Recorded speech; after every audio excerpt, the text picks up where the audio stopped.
Just to put also on record that I am the coordinator, the regional coordinator for the health security program for Western and Central Africa. And I work with the West African Health Organization, also on the World Bank project. I'm also working in a team that manages the project in the World Bank.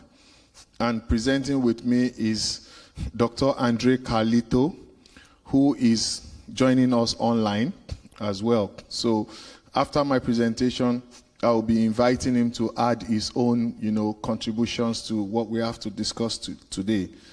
I found our discussion so far very interesting, and my take-home is and hope is that at the end of this session or series of sessions we are going to have in this conference, we are not going to end up being theoretical with everything we have done here.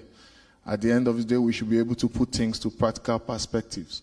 So let me go with my presentation, because I can't see the prompter from here. If you don't mind me backing you. Okay, so my next slide, please. So this is just the outline of my presentations. Can I go to the next slide? Or do I have the prompter so that I can change it myself? You need tem? Precisamos do telecomando, digamos assim. Just a minute.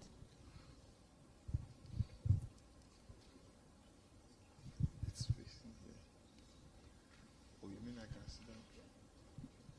Depois continua? Não, mas precisa de mudar. Okay. Okay, they will continue the presentation. They will. Can I what? You can continue and then they will. Okay, so we are going to start by, no, please go back. We are going to start by defining health in terms of both health and mental health. And if you look at this definition, you'll find out that health is not only the absence of infirmity, but, a complete physical, mental, and social well-being of an individual. And I'm sure the reason why we are here today is to ensure that the social and the mental aspect of it is not neglected. Because over time, we have tendencies to believe that health is only about the physical condition of a person. But now we are looking at it from a holistic perspective. Now, in terms of mental health, we are looking at it from a different relatable perspective. If you see, the first definition is a condition related to a person's psychological and emotional well-being. While in WHO definition, you look at it as a state of well-being in which the individual realizes his or her own abilities, can cope with the normal stresses of life, can work productively and fruitfully, and is able to make a contribution to his or her community.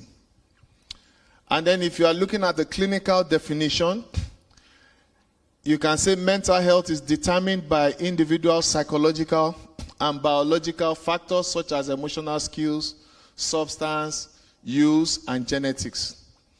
And then we can look at psychology, which is the state of mind characterized by emotional well-being, good behavioral adjustment, relative freedom from anxiety, disability symptoms, and the capacity to establish constructive relations and cope with ordinary demands and stress of life. There's nothing strange to anyone here because the previous speakers have spoken in depth to what I'm defining here. Now,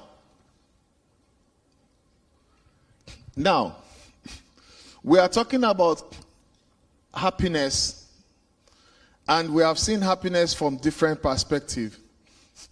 But sometimes things become clearer when we put dollars and cents in front of it.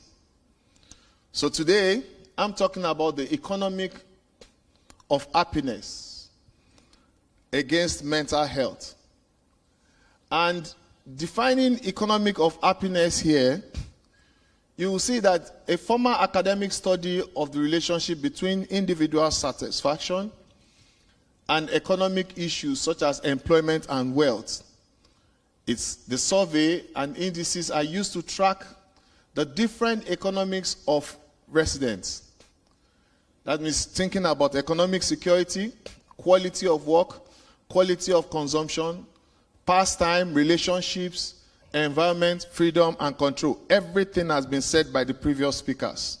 So I'm not really good. But you can look at the graph, the picture here, that there is a relationship between individual happiness, economic production, improve in the wealth of the individual, and then also overall improvement in the well-being of the individual, and then even the society as a whole. And when I say society, it goes beyond just family, it goes beyond just your extended family, even a nation, a region, and a continent falls into this category. So people who are mentally ill are less likely to be in work, because when they are sick, they cannot go to work. And even when they are at work, they are less likely to be productive because there is distraction. Now, in terms of health emergencies, we are going to look at emergency as a situation such as health crisis, armed conflicts, natural disasters, and other humanitarian crises that exacerbate the risk of mental health conditions. And what are common in all these crises, you find out that there are issues common with displacement, issues common with loss of income, issues common with even personal individual safety that predisposes to mental health issues. And nearly all people affected will experience psychological distress, with 1 in 5 likely to have a mental disorder, such as depression, anxiety, post-traumatic stress disorder, and so on. These risks are heightened in older people and marginalized people.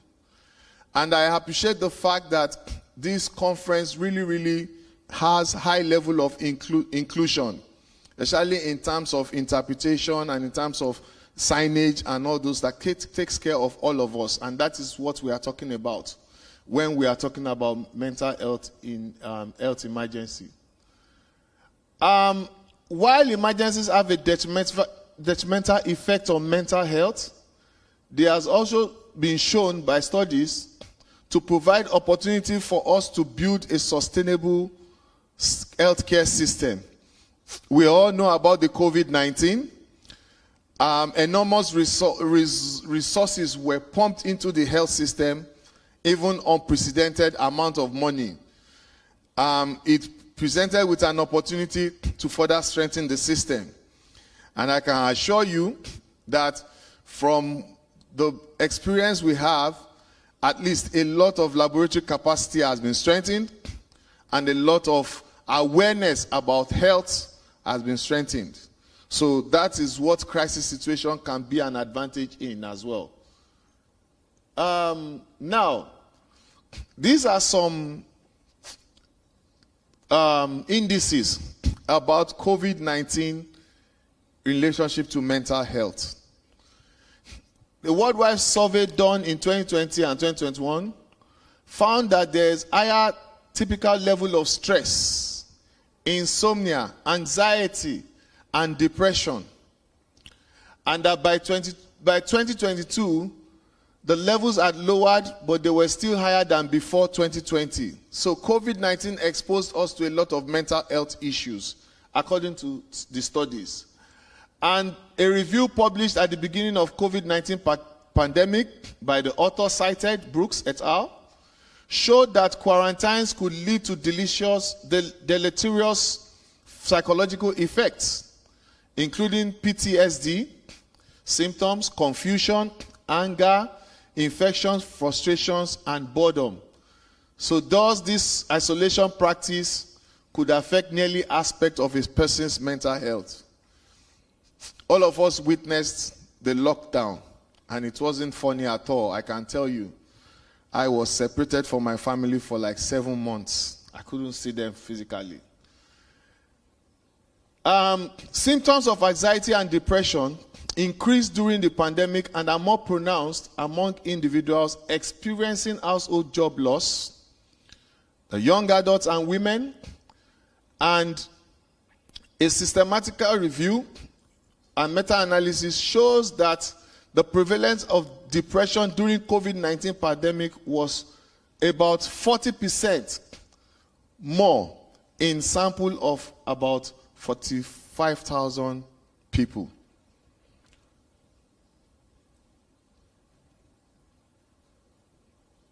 Have I gone?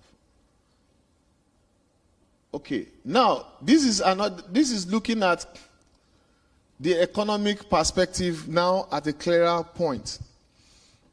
About 15, here it says that about 15% of the working age adults were estimated to have a mental health disorder in 2019. That is during COVID-19. Globally, an estimated 12 billion working days are lost every year to depression and anxiety at a cost of $1 trillion per year in lost productivity. This is significant. What this is trying to say is that if we handle all the mental health issue globally, we are likely to gain $1 trillion of productivity. Is that not significant? It is. So COVID-19 suggested that there's an association between decline in income and mental well-being.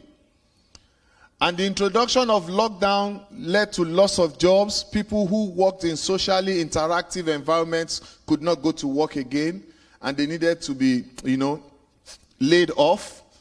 And it led to rising loss of economic power, rising in indebtedness, and also deterioration in mental health. And also the estimate varied the actual economic loss due to mental health issues may be higher or lower depending on various factors. So different factors determined how this loss was significant. You're talking of between countries, between settings, between traditions. Is different in fragile setting and is also different in stable settings. Now, the impact of the income shock was substantial in developing countries, which generally have a weak social security system and inadequate facilities for providing mental health services.